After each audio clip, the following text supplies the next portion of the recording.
Guys, আসসালামু আলাইকুম। আসলে আশা করি সবাই অনেক অনেক অনেক বেশি বেশি ভালো আছেন।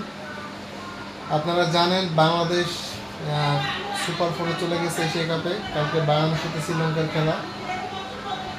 এখন আপনারা কি মনে করেন আগামীকালকের ম্যাচে কে জিতবে, বাংলাদেশ নাকি শ্রীলঙ্কা?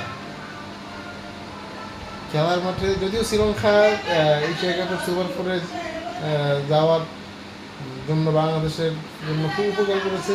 গতকালকে আফগানিস্তানের সাথে না জিতলে বাংলাদেশ সুপার যেতে পারতো না। কিন্তু যতই হোক খেলা তো খেলাই, কিন্তু কালকের খেলায় কেউ কাউকে ছাড় দিবেন এটা আমরা সবাই সকলেই জানি। গ্রুপ গ্রুপ পর্বের ম্যাচে আপনার শ্রীলঙ্কার সাথে বাংলাদেশ হারছিল, সেই প্রতিশোধ কি আগামীকালকে নিতে পারবে নাকি আগামীকালকেও হেরে যাবে?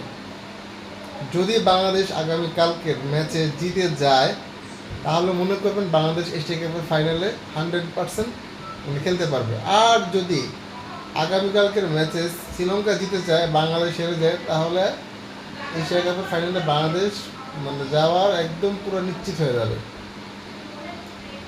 সো আপনারা জানান, লাইক কমেন্ট শেয়ার করেন আপনাদের অনুমতি কি, বাংলাদেশ কালকে জিততে পারবে কিনা।